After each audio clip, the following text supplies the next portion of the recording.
Hello students, welcome to all of you. Hope you all will be fine and doing well. जैसे कि आपको पता है कि हमने पिछले वाले लेक्चर में हमने पढ़ा था कि what are the autotrophs and what are the heterotrophs.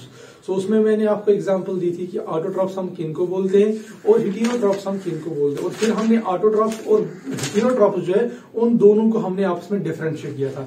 मुझे उम्मीद है कि आपको जो टॉपिक था वो आपको अच्छी तरह से समझ आया होगा। लेकिन आज के लेक्चर में हम पढ़ेंगे कि हेटेरोट्रॉफिक मोड ऑफ न्यूट्रिशन कैसे डिफरेंट है ऑटोट्रॉफिक मोड ऑफ न्यूट्रिशन से। तो स्टार्ट करते हैं with the heterotrophic mode of nutrition. अगर हम ऑटोट्रॉप्स की बात करेंगे तो ऑटोट्रॉप्स जो थे वो अपना फूड जो है वो खुद प्रिपेयर करते थे, लेकिन जो हेटेरोट्रॉप्स जो है वो अपना फूड जो है उनमें जो ऑर्गेनिजम्स होते हैं वो अपना फूड खुद यानी प्रिपेयर नहीं कर सकते। इसका मतलब ये हुआ कि जो ये वाले ऑर्गेनिजम्स हैं, जो हेटेरोट्रॉपिक ऑर्गेनिजम्स हैं, ये किन पे डिपेंडेंट है? ये ऑटोट्रॉप्स पे डिपेंडेंट हैं। हमने इसमें देखा था कि ऑटोट्रॉप्स जो है वो इनऑर्गेनिक रॉ मटेरियल्स यूज करते हैं, लाइक वो करते थे कार्बन डाइऑक्साइड और वो वाटर यूज करते थे, जिसकी मदद से वो अपना फूड जो है प्रिपेयर कर सकते थे C6H12O6। ये इनका फूड था जो ये खुद अपनी बॉडी में प्रिपेयर करते थे।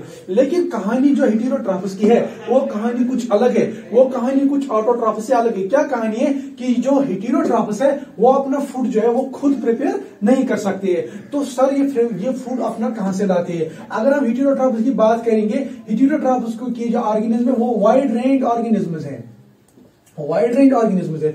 हम ह्यूमन बीइंग्स हम भी इसी कैटेगरी में फॉल करते हैं कि हम भी अपना फूड खुद तो बना नहीं सकते हैं। तो sir heterotrophic mode of nutrition जो है, हेटेरोट्रॉपिक मोड ऑफ न्यूट्रिशन किसको बोलते हैं? Heterotrophic mode of nutrition is that nutrition in which an organism is not able to prepare its food from inorganic raw materials. अगर हम बात करेंगे हमारे पास तो कार्बन डाइऑक्साइड भी मौजूद है, हमारे पास तो वाटर भी मौजूद है, लेकिन इस जो कार्बन डाइऑक्साइड और वाटर है ये मौजूद होने के बावजूद हम अपना फूड प्रिपेयर नहीं कर सकते। क्यों नहीं कर सकते वो आपको अभी आगे पता चलेगा कि अगर हमें इनऑर्गेनिक रॉ मटेरियल्स अवेलेबल है तो क्यों हम अपना फूड खुद प्रिपेयर नहीं कर सकते। जैसे कि हमने प्लांट्स की बात की थी, प्लांट्स भी यही कार्बन डाइऑक्साइड और वाटर यूज करते थे, वो अपना फूड खुद बनाते थे, यानी वो अपना फूड ग्लूकोज जो है वो खुद प्रिपेयर करते थे। लेकिन वही heterotrophs are different from the autotrophs. We can not make the food by our own. So चलते हैं हेटेरोट्रॉपिक मोड ऑफ न्यूट्रिशन की ओर। अगर हम हेटेरोट्रॉपिक मोड ऑफ न्यूट्रिशन की बात करेंगे, ये हमने 3 कैटेगरी में डिवाइड किया है।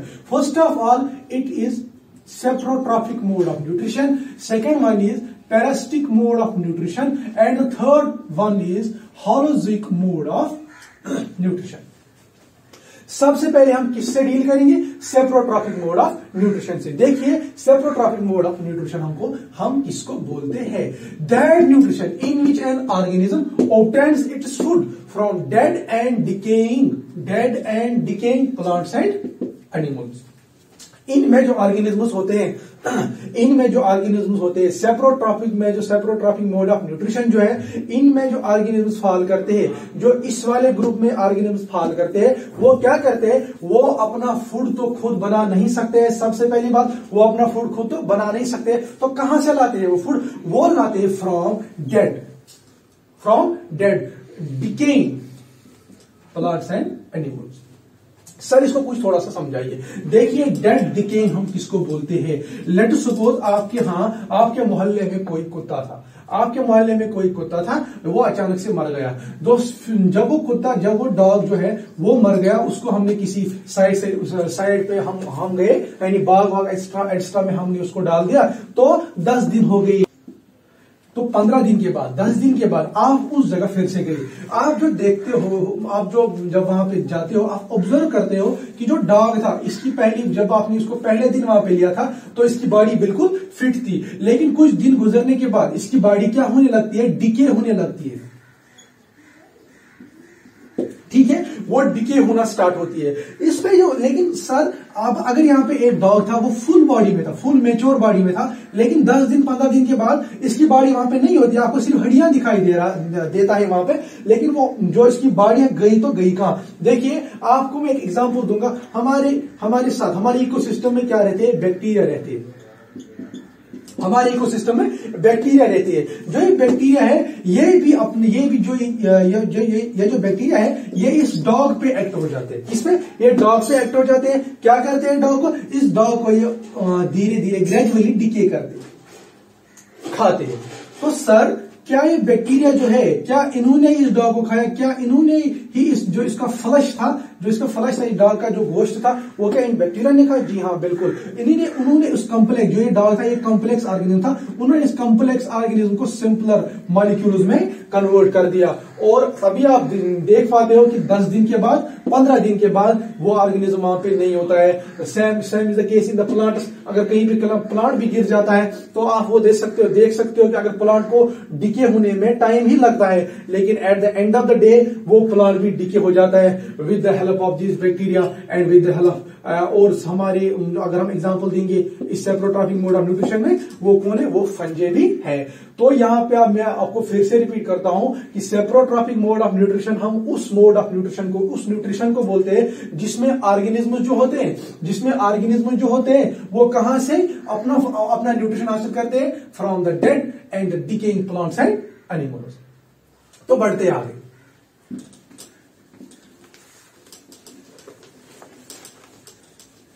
तो चलते हैं हम अब पैरासिटिक मोड ऑफ न्यूट्रिशन की ओर कि क्या होती है पैरासिटिक मोड ऑफ न्यूट्रिशन। जैसे हमने देखा पहले सेप्रोट्रॉपिक मोड ऑफ न्यूट्रिशन, अब इसका हेटेरोट्रॉपिक का दूसरा टाइप है पैरासिटिक मोड ऑफ न्यूट्रिशन। चलो चलते हैं पैरासिटिक मोड ऑफ न्यूट्रिशन की ओर।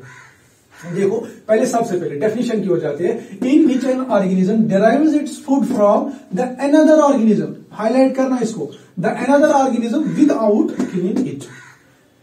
क्या होता है कि इसमें एक ऑर्गेनिज्म होता है, वो ऑर्गेनिज्म दूसरे ऑर्गेनिज्म पे होता है, ठीक है। यानी एक ऑर्गेनिज्म दूसरे ऑर्गेनिज्म से अपना न्यूट्रिशन हासिल करता है। तो क्या वो जो दूसरा ऑर्गेनिज्म होता है क्या उसको ये वाला ऑर्गेनिज्म किल करता है? नहीं, किल नहीं करता है, वो उसको रहने देता है, ठीक है। यानी in which an organism derives its food from another organism without killing it.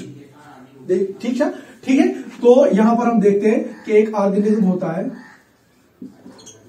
ये किसी दूसरे ऑर्गेनिज्म पे, लेट्स सपोज ये दूसरे ऑर्गेनिज्म पे है इस वक्त, जो ये ऑर्गेनिज्म यहां पर एक आप टर्म में क्या रखेंगे, जो ये वाला ऑर्गेनिज्म होता है इसको हम बोलते हैं इस वाले ऑर्गेनिज्म का होस्ट, ठीक है। इसको हम बोलते हैं, ठीक है, इसको हम बोलते हैं इस वाले ऑर्गेनिज्म का होस्ट, यानी इसको हम बोलते हैं इस वाले ऑर्गेनिज्म को बोलते हैं हम इस वाले ऑर्गेनिज्म का होस्ट। यानी ये जो ऑर्गेनिज्म है, ये एक जो ऑर्गेनिज्म है ये इस पे तो डिपेंडेंट है, ठीक है। ये वाला ऑर्गेनिज्म इस ऑर्गेनिज्म पे डिपेंडेंट है, यानी ये वाला ऑर्गेनिज्म इस ऑर्गेनिज्म से अपना न्यूट्रिशन हासिल करता है। तो इसको वाले को हम बोलेंगे गेस्ट और इस वाले को बोलेंगे होस्ट। आपने देखा होगा कि हमारे घर में जो मेहमान आता है उसको हम बोलते हैं गेस्ट, ठीक है।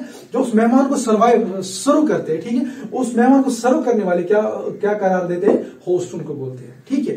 वैसे कि वैसे एक ऑर्गेनिज्म यहाँ पे होता है, ये ऑर्गेनिज्म अपना न्यूट्रिशन दूसरे ऑर्गेनिज्म से ऑब्टेन करता है, उस वाले ऑर्गेनिज्म को हम होस्ट बोलते हैं। लेकिन ये जो ऑर्गेनिज्म है ये इस ऑर्गेनिज्म को किल तो नहीं करता है, क्योंकि अगर ये वाला ऑर्गेनिज्म इसको किल करेगा तो ये खुद फिर न्यूट्रिशन कहां से लाएगा, क्योंकि इसको तो लाइफ जीनी है ना, लाइफ तो 1 दिन 2 दिन की नहीं होती है ना, तो इसको लाइफ जीनी है, उस लाइफ को सर्वाइव अगर 1-2 दिन की भी होगी लेकिन फिर भी उसको जीना है, उसको सर्वाइव करना है। लेकिन ये ऑर्गेनिज्म इसको किल तो नहीं करता है, बल्कि इसको ये वाला ऑर्गेनिज्म इससे बेनिफिट्स देता है, इन रिटर्न ये इससे बेनिफिट्स लेता है। तो इसी मोड ऑफ न्यूट्रिशन को हम क्या बोलते हैं? Parasitic mode of nutrition. अगर हम इसकी एग्जांपल देंगे, इसकी एग्जांपल है लाइस, इसकी एग्जांपल है कस्क्यूटा, इसकी एग्जांपल है लीच। ये जो कुछ ऑर्गेनिज्म्स है, लाइस है, कस्क्यूटा एक प्लांट है, ठीक है, कस्क्यूटा एक प्लांट है, ये एक पैरासिटिक प्लांट है। लाइस जो है जो बालों में होती है, ह्यूमन बींग्स के बालों में होती है, तो वहां से वो ह्यूमन बींग्स को किल तो नहीं करते हैं, बल्कि उनका ब्लड वो वहां से लेते हैं, ब्लड वहां से सक करते हैं, जैसे लीच भी सक करती है ब्लड। तो ये वाले ऑर्गेनिज्म क्या कहलाएंगे? ये वाले ऑर्गेनिज्म गेस्ट्स कहलाएंगे, और जिन पे ये रहते हैं वो उनके होस्ट्स होते हैं, यानी वो ये ऑर्गेनिज्म उन ऑर्गेनिज्म से अपना जो न्यूट्रिशन है वो हासिल करते हैं। अगर हम किसी और ऑर्गेनिज्म की बात करेंगे, लाइक प्लाज्मोडियम है हमारे पास, ठीक है। अगर हम प्लाज्मोडियम की बात करेंगे, राउंड वर्म की बात करेंगे, प्लाज्मोडियम या राउंड वर्म की बात करेंगे, ये ऑर्गेनिज्म क्या है, ये ऑर्गेनिज्म भी शो करते हैं parasitic mode of nutrition. Plasmodium की अगर हम बात करेंगे, ये ह्यूमन बींग्स में क्या करवाता है, ये ह्यूमन बींग्स में मलेरिया करवाता है। ये डिजीज ऑफ 11th क्लास में पढ़ोगे, यानी ये जो ऑर्गेनिज्म ये जो ऑर्गेनिज्म प्लाज्मोडियम है, ये एक डिजीज करवाता है ह्यूमन बींग्स में, क्या, जिसका नाम मलेरिया है। और राउंड वर्मस भी किन में रहता है, एनिमल्स में, जो वहां से फायदा उठा के अपने जो उसका होस्ट होता है उसमें रहता है और वहां से न्यूट्रिशन हासिल करता है। So this was all about the parasitic mode of nutrition. अब हम पढ़ते हैं the last one, the holozoic mode of nutrition की ओर। ठीक है, ये आपको समझ आया है सेप्रोट्रॉपिक, पैरासिटिक। अब है नेक्स्ट होलोजिक। सेप्रोट्रॉपिक में हमने क्या देखा, सेप्रोट्रॉपिक में हमने देखा कि इसमें ऑर्गेनिज्म जो होते हैं वो अपना फूड कहां से डिराइव करते हैं, dead and decaying organism. Parasitic में जो हमने पैरासिटिक मोड ऑफ न्यूट्रिशन जो है, इसमें ऑर्गेनिज्म कहां से फूड हासिल करते हैं, अपने होस्ट से। और होलोजिक मोड ऑफ न्यूट्रिशन हम किस न्यूट्रिशन को बोलते हैं, किस मोड ऑफ न्यूट्रिशन को बोलते हैं तो ये हेटेरोट्रॉपिक। लेकिन याद रखना, हम कोई दूसरी न्यूट्रिशन का मोड नहीं पढ़ रहे हैं, हम हेटेरोट्रॉपिक मोड ऑफ न्यूट्रिशन पढ़ रहे हैं। उसमें से हमने पढ़ा सेप्रोट्रॉपिक, पैरासिटिक और जो लास्ट वन है होलोजिक मोड ऑफ न्यूट्रिशन। ये आप बात ध्यान में रखिए। सो होलोजिक मोड ऑफ न्यूट्रिशन हम किस मोड ऑफ न्यूट्रिशन को बोलते हैं, पहले चलते हैं डेफिनेशन की ओर। That mode of nutrition in which an organism ingests complex food materials, in which an organism ingests complex food materials, the ingested food gets digested. The ingested food gets digested and then absorbed by the body. ठीक है, by the body. तो मतलब क्या है इस definition का, इस definition का मतलब ये है कि इसमें जो ऑर्गेनिज्म्स होते हैं, होलोजिक मोड ऑफ न्यूट्रिशन में जो ऑर्गेनिज्म्स होते हैं वो कहां से, वो कैसे अपना फूड हासिल करते हैं, वो कैसे अपनी न्यूट्रिशन हासिल करते हैं, वो हम देखते हैं कि इसमें जो ऑर्गेनिज्म होता है वो कॉम्प्लेक्स फूड मटेरियल्स को इंजेस्ट करते हैं, यानी खाते हैं। Complex food material, simple not simple food materials but complex food materials. फिर जब वो फूड लेते हैं, यानी बकल कैविटी, लेट्स सपोज अगर हम ह्यूमन बींग्स की बात करेंगे, ह्यूमन बींग्स कहां से लेते हैं, इंजेस्ट कहां से वो करते हैं, from the buccal cavity, from the buccal cavity. Buccal cavity हम माउथ को बोलते हैं। तो जब वो उन्होंने कॉम्प्लेक्स फूड मटेरियल को इंजेस्ट किया, तो उसके बाद क्या होता है, इंजेस्टेड फूड को उसके बाद क्या होता है, वो थ्रू इसोफेगस, जब वो स्टमक में आ जाता है तो स्टमक में उसको क्या होता है, डाइजेशन होती है, ग्राइंडिंग होती है एंड देन एब्जॉर्बर। उसके बाद जब डाइजेस्ट हो गया फूड, ठीक है, जब फूड डाइजेस्ट हो गया तो उसके बाद क्या होता है, वही फूड जो है वो एब्जॉर्ब होने शुरू लगता है, यानी उस फूड को अब बॉडी क्या करती है, एब्जॉर्ब करना स्टार्ट करती है। लाइक अगर हम एग्जांपल देंगे, इसमें ह्यूमन बींग्स आते हैं, इसमें एमोबा आता है, इसमें अगर आप देखेंगे डॉग भी आएगा, कैट भी आएगा और एक्स्ट्रा फिश वगैरह भी आएगा। So this was all about the holozoic mode of nutrition. यानी इसमें क्या होता है, एक ऑर्गेनिज्म, अगर हम ह्यूमन बींग्स की बात करेंगे, एक ऑर्गेनिज्म होता है, वो जब बकल कैविटी से फूड इंजेस्ट करता है, फिर वही फूड थ्रू इसोफेगस नीचे जाता है, फिर जब वो फूड स्टमक में पहुंच जाता है तो उस फूड को क्या होता है, ग्राइंडिंग स्टार्ट होना होती है। ठीक है, जिसको हम जब वो फूड ग्राइंड होना स्टार्ट हो जाता है तो उसको एक कायल बन जाता है, यानी वो पेस्ट जैसा बन जाता है। फिर वो डिड्यूनम से निकल के कहां जाता है, स्मॉल इंटेस्टाइन में, और स्मॉल इंटेस्टाइन में उस पे जब एंजाइम्स एक्ट करते हैं, जिनको हम एंटीरोकाइनेसिस बोलते हैं, जब वो एंटीरोकाइनेसिस उस पे एक्ट करते हैं तो वो फूड आराम से फिर डाइजेस्ट हो जाता है। फिर जब बॉडी होती है वहां पे जो हमारे स्मॉल इंटेस्टाइन है, उनके जरिए फिर वहां पे जो फूड हमारा होता है वो एब्जॉर्ब होता है और ब्लड स्ट्रीम में चला जाता है। और इसी तरह से होलोजिक मोड ऑफ न्यूट्रिशन में क्या मिलती है, फिर हमें एनर्जी मिलती है। वो एनर्जी फिर अगर हमें इंस्टेंट जरूरत ना हो तो फिर वो एनर्जी स्टोर हो जाती है in animals as the glycogen. So this was all about the holozoic mode of nutrition.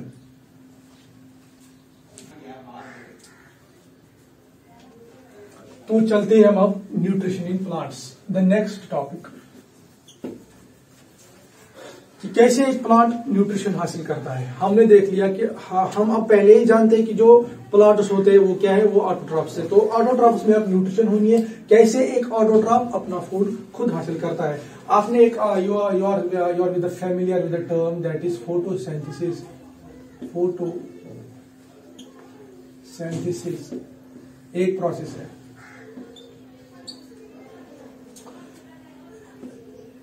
Photosynthesis, जहां पर भी आप वर्ड फोटो देखोगे ना, फोटो उसका मतलब होता है लाइट, उसका मतलब होता है लाइट। और सिंथेसिस आपको पता ही है वो क्या है, synthesis means to make down, to prepare, ठीक है।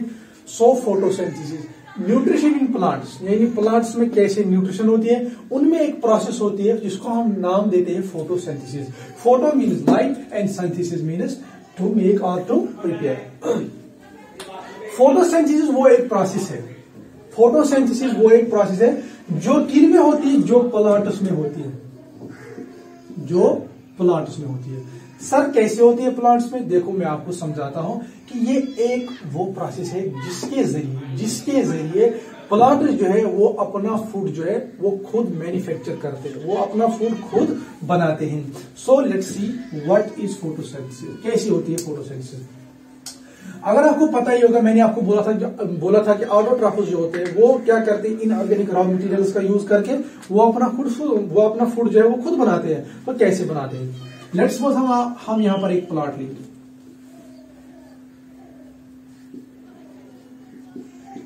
हमने यहां पर एक प्लॉट ले लिया, ठीक है। इस प्लांट्स के ब्रांच से वहां पे एक लीव है, हम इस लीफ की बात करेंगे। इस लीफ में अगर हम जनरली प्लांट्स का कलर देखते हैं लीव्स का, तो वो क्या होता है, ग्रीन, वो क्या होता है, ग्रीन।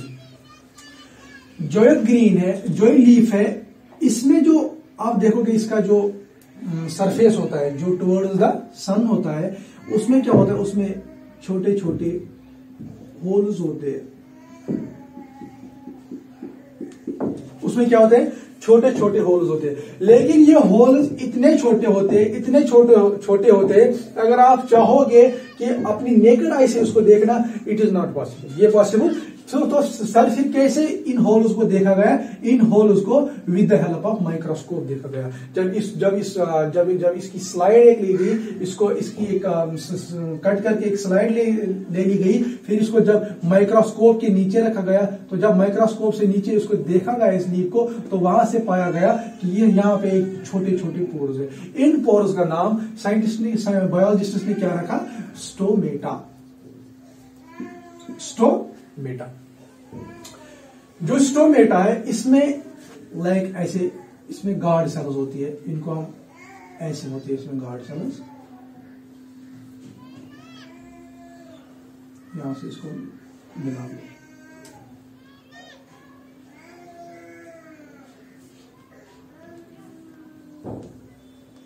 इसमें गार्ड सेल्स होती है, ठीक है। इसको हम बोलते हैं गार्ड सेल। जो स्टोमेटा ये इन गार्ड सेल्स का बना हुआ होता है, बीच में एक पोर होता है, ठीक है, बीच में पोर होता है, उसी पोर को हम क्या बोलते हैं, स्टोमेटा, उसी पोर को हम क्या बोलते हैं, स्टोमेटा। तो स्टोमेटा का काम क्या होता है, अगर आपको पता ही होगा, यहां से हमारा एयर है, उस एयर में क्या है, उस एयर में कार्बन डाइऑक्साइड है, ठीक है, उस कार्बन में डाइऑक्साइड है। अगर आपको पता है कि जो यहां से ये रूट सरफेस है, जो यहां से ग्राउंड है, इस ग्राउंड में क्या है, इसमें रूट्स है, और आपको पता ही होता है कि जो जमीन होती है उसमें क्या होता है, उसमें पानी होता है, मॉइस्चर होता है, ठीक है। जो ये वाटर होता है यहाँ पे H2O, जो ये वाटर होता है ये कहां से चला जाता है, ये इन रूट हियर से लेके इन रूट्स में आके ऊपर चला जाता है, ठीक है। ये जो ऊपर जब ये वाटर जो है ऊपर चला जाता है, यहां से क्या चाहिए और प्लांट को, कार्बन डाइऑक्साइड। तो ये कार्बन डाइऑक्साइड ये उठा और लीव में आ गया, यहां से तो वाटर भी आ गया, ठीक है, यहां से तो वाटर भी आ गया। सर लेकिन अब पेंडिंग क्या है, पेंडिंग ये है कि जो कार्बन डाइऑक्साइड, अब वाटर भी अवेलेबल है, अब कार्बन डाइऑक्साइड भी अवेलेबल है, तो पेंडिंग क्या है, पेंडिंग है फोटो, पेंडिंग है फोटो मीन्स लाइट, अब पेंडिंग है लाइट। सो सर ऊपर से सन भी है, ऊपर से सन भी है। जब सन रेज इस पे पड़ती है, क्या पड़ती है, सन रेज, इस पे जब सन रेज पड़ती है, सो हमने क्या चाहिए था, फूड प्रिपेयर करने के लिए क्या चाहिए था, हमने कार्बन डाइऑक्साइड चाहिए था, ठीक है, हमने वाटर चाहिए था, इन प्रेजेंस ऑफ लाइट चाहिए था, मगर हमें यहां से क्या मिल जाता था, C6H12O6 प्लस ऑक्सीजन, C6H12O6 जिसको हम नाम देते हैं ग्लूकोज, जिसको हम नाम देते हैं ग्लूकोज। और इस O2 क्या होता है, O2 ऑक्सीजन होता है, O2 क्या होता है, ऑक्सीजन। सो सर हमने अब कार्बन डाइऑक्साइड भी अवेलेबल है, हमें अब वाटर भी अवेलेबल है, हमें लाइट भी अवेलेबल है। जब ये तीनों चीजें अवेलेबल होंगी, जब ये तीनों चीजें अवेलेबल होंगी तो प्लांट को कोई नहीं रोक सकता है अपना फूड प्रिपेयर खुद करने के लिए। तो यहाँ पर एक लीफ भी प्रेजेंट है, इस लीफ में स्टोमेटा है, स्टोमेटा के थ्रू जो कार्बन डाइऑक्साइड है वो एंटर हो जाएगा, किसमें, वो एंटर हो जाएगा लीफ में, और यहां से वाटर आ जाएगा। तो यहां से एक प्रोसेस होगी जिस प्रोसेस को हम नाम देते हैं स्टोमेटा। ठीक है, तो यहां तक क्लियर है। अगर आप इस रिएक्शन को यहां पर बैलेंस भी करना चाहोगे, आपने क्लास 9th में इस रिएक्शन को बैलेंस भी किया होगा कि कैसे हम, अगर हम यहां पर देखेंगे, यहां पे एक कार्बन है, यहां पे 6 कार्बन है, यहां पे 2 हाइड्रोजन है, यहां पे 12 हाइड्रोजन है, यहां पे 1 ऑक्सीजन है, यहां पे 6 ऑक्सीजन है, 6 + 6 + 2 8, यहाँ पे 8 ऑक्सीजन आ गई। तो कैसे हम उस रिएक्शन को फिर बैलेंस भी करते हैं, वो आपने क्लास 9th में अच्छी तरह से पढ़ा होगा, और कोई मसला भी नहीं है वो बैलेंस करना। ठीक है, तो क्या जो ये लीफ, जो यहाँ पे ये लीफ था,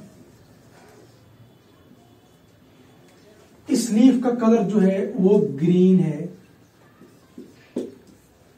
बट लीफ का जो कलर है वो ग्रीन है, इसके लिए रेस्पॉन्सिबल कौन है, इसके लिए रेस्पॉन्सिबल एक पिगमेंट है।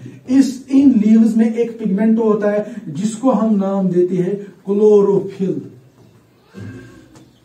जिसको हम नाम देते हैं क्लोरोफिल। ये जो क्लोरो, जहां पर भी आप आगे भी देखोगे CHLORO, जहां पर भी आप वर्ड क्लोरो देखोगे, जहां पर भी आप बायोलॉजी में, स्पेशली बॉटनी में जहां पर भी आप क्लोरो देखोगे, उसका मतलब वो हमेशा होता है ग्रीन।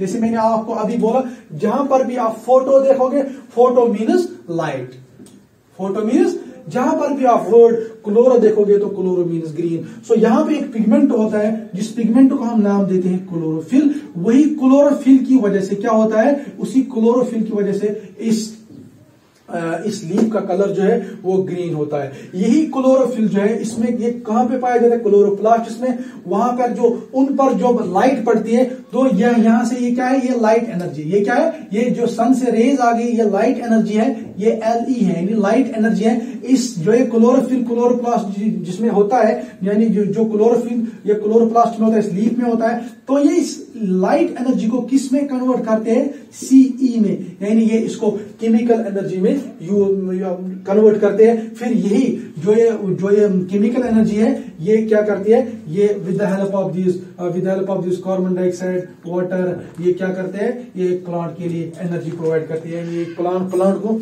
एक जखीरा तैयार करके देते हैं, जिसका नाम हम क्या बोलते हैं, जिसका नाम हम, यानी ये जखीरा इसको तैयार करके देते हैं, उस जखीरे का नाम फूड। सिंपल। फिर उसी फूड से इस प्लांट को क्या मिलती है, एनर्जी। जैसे आप बड़े ट्रीज देखते हो, बड़े ट्रीज देखते हो, उन ट्रीज को तो गुजा चाहिए, उन ट्रीज को तो फूड चाहिए, एनर्जी चाहिए, न्यूट्रिशन चाहिए। तो कहां से ये फोटोसिंथेसिस होती है, ये स्पेशली अगर हम अबंडेंट देखेंगे, abundant site of the photosynthesis, that is the leave, यानी लीव ही वही एक जगह है, लीव जो प्लांट्स में एक वो खास जगह है जहां पे एक प्रोसेस अंजाम देती है। उस प्रोसेस का नाम क्या है, उस प्रोसेस का नाम फोटोसिंथेसिस है। सो फोटोसिंथेसिस को अगर हम आगे देखेंगे, अब क्या होता है, अगर हम क्रैक्स देखेंगे, अब नटशेल में फोटोसिंथेसिस के लिए हमें किन चीजों की दरकार पड़ती है, फोटोसिंथेसिस के लिए हमें 3 चीजों की दरकार पड़ती है। नंबर फर्स्ट क्या पड़ती है हमें दरकार, नंबर फर्स्ट हमें कार्बन डाइऑक्साइड चाहिए, ठीक है, हमें वाटर भी चाहिए, ठीक है, हमें लाइट भी चाहिए, ठीक है, हमें लाइट भी चाहिए, और क्या होना जरूरी है, हमें क्लोरोफिल।